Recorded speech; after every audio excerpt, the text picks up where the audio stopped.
so I thought I'd say hello at least. Hello. Said this film before, the material we filmed was in the same year that I did this film. So I don't know, for them who've seen the Neubauten film, it's kind of interesting to see the attempt. I don't know, this came, it was my last year in the Film Academy, German Film Academy, and basically there was, how did it came? I mean, I knew these people very well, and I think with Plixer, there was this idea 2 years before that we thought there was never a remake of a documentary. And so we thought it would be nice to make a remake of a documentary, which is kind of weird. And then we tried to do that. We didn't get the money together. And then I wanted to do a fiction film. I didn't get the money together. And then The Cave and the Bad Seeds said, oh, we could do this with us. We're going to North America. And at that time, I mean, the band was kind of, they'd been pretty known in Europe already. But in America, there was just, in New York and LA, they've been kind of known. But there was this tour we had for 4 weeks. And what happened on this tour, you're going to see. And if you have questions, I'll still be here for the end, so you can ask me everything. Thank you. Which, you know, we will try and do right now.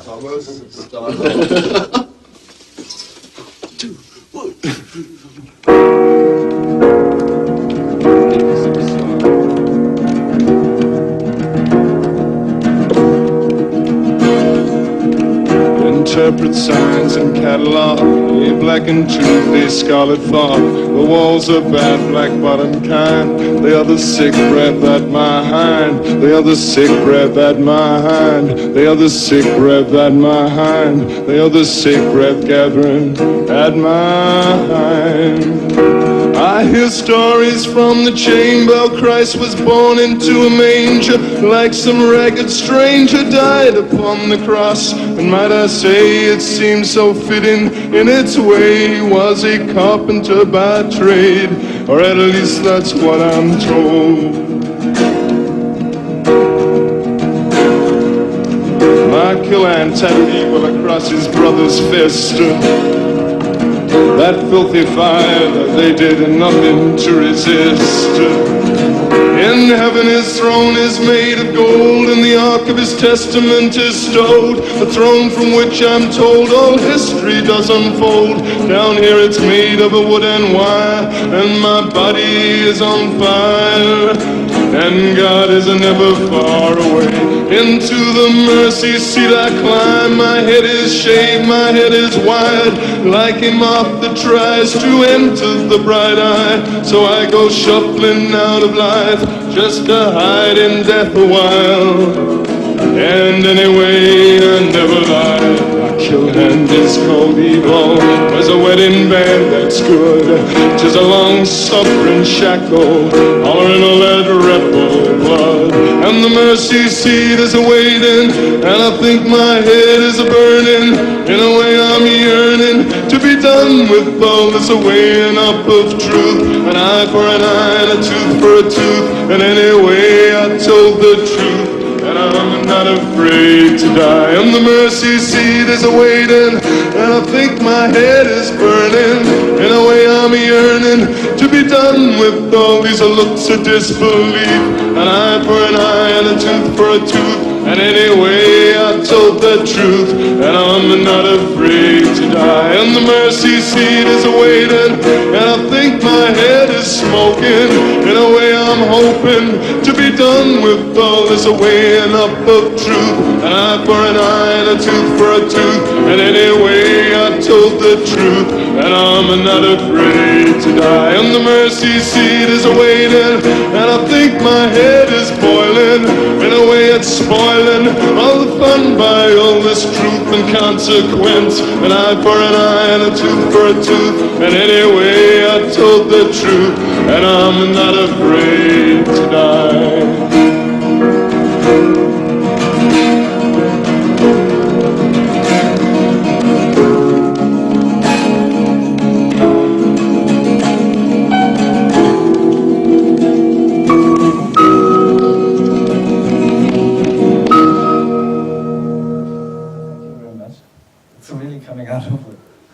of a different time, I think. Not only the handphones, the mobiles look different, but I don't know, when I see it at the end, when we walk, we walk into CNN without knowing that we come with a camera, we just walk in. I mean, nowadays you would be checked 10 times, and you can't run in with a cigarette, I think. So it's really a different time. Not only the suit of Nick, which he wears at the end, it's also pretty different. Yeah, what can I say? Θα μιλήσουμε στα αγγλικά, αν δεν έχει κάποιος πρόβλημα, για να συντομεύουμε κιόλας, για να μην καθυστερήσουμε πολύ. So, as far as I know, is the only film documentary about Nick Cave. Okay, there are some TV reports with some interviews and some archive stuff for Cave. But so far, and this is, one could say it's surprisingly, that the only filmed documentary with Nick Cave in let's say, personal moments of the band and himself maybe, is this one. So, what do you say about that and how you managed this thing? Because we know that Cave is kind of a difficult person, and very hard, and he's very unwilling to be photographed and filmed, except of shows and publicity for the band. Well, we knew each other a very long time before, very personally, and we worked at the same bar together, Blixer as well. And I realized that, I mean, nobody wants to be filmed. I go crazy as well. So what I did was, because it was, I can't remember, was it 4 weeks or 6 weeks on tour? But the first 4 or 5 days, first of all, they chose me to do it. So that was already helpful, so I'm not asking. I didn't ask them or something. They decided, not me. That's what I said at the beginning, that was, they decided. And the first week or something, I filmed perhaps a little bit, but I had kept my camera still on the shoulder, and it was a 60mm camera, and really heavy. So, but I never filmed. So till they get more and more used. I mean, you feel it in the film. The first part is really falling apart a little bit, I think. It's still chronologically, but even when we knew each other, or I knew all the rest of the band as well, it took some time that they get used to it, that there's a camera always fixing on them. And it was a really low budget film, and 60mm was really expensive, or still is.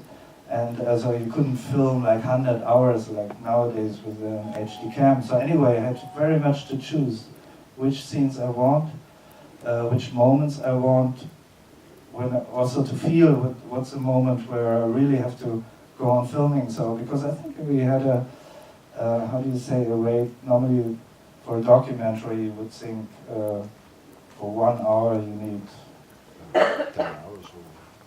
Well, 10 hours you need for a fiction film.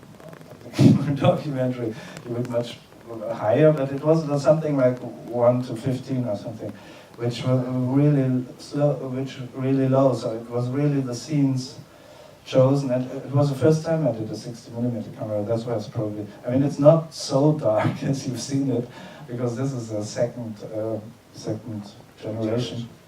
But it was still pretty dark. I mean, the dark thing was really heavy black and white, heavy grain, and very contrasty thing was always planned. But still, I never did camera before, so it was a kind of complete weird trip with the 60mm, because you can't look at it.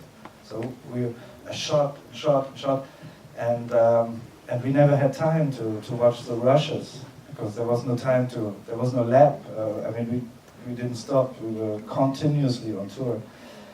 So I haven't seen anything what I filmed through for 4 or 5 weeks, which was it was magic in a way, but because nowadays you film the day and afterwards in the evening you look what you filmed. But here it was all in my head, what I filmed, or the moments I tried to find. But also I was lucky that there was not something on the camera or something, so we would have nothing. We wouldn't have had this film. So, thank God.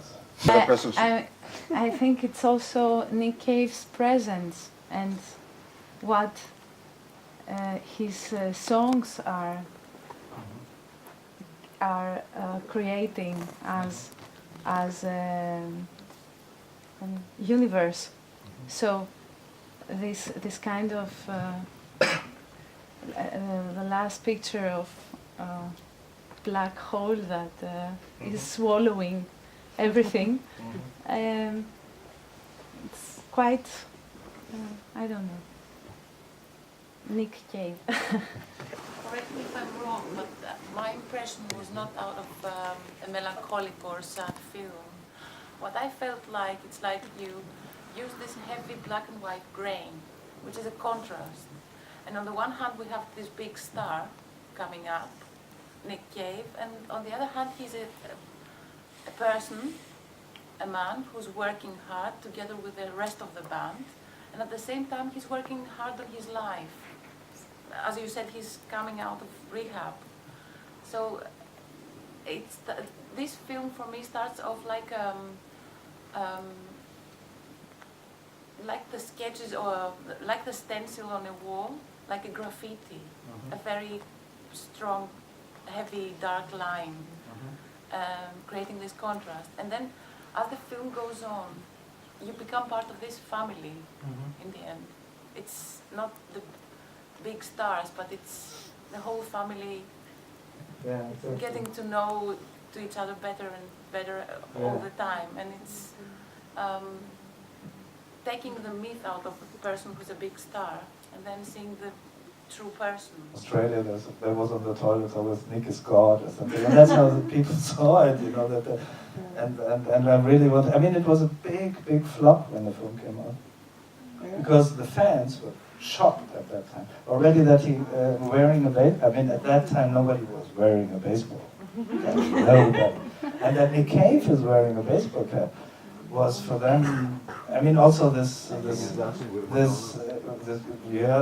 bands to Madonna, I mean, this myth of darkness, and seeing him like really funny guy in a way, that really shocked the fans at that time. I mean, the film, that's a funny thing in time, that the film made his way through all that, and I don't know, last year it was rating in America, the best music films ever, and then he was under, I don't know, top 20 or something. But a film which came out of nothing, and I mean, it's not really a music film. I mean, it's one camera. I mean, I can't cut. I mean, sometimes I think when I see the Mercy Seat session, I think, oh, I wish I had a second camera so there could be a cut. But then I mean, that was also before MTV or Unplugged, you know. That was really the first time they've been playing Mercy Seat in an acoustic version. That was, you have to think very back, and so it was for me so, well, what's this version? So I couldn't stop, and it's still kind of intense, but still I wish, oh, there could be one cut or something, but there can't be. Something else? So we have a second. Thank you very much. Thank you.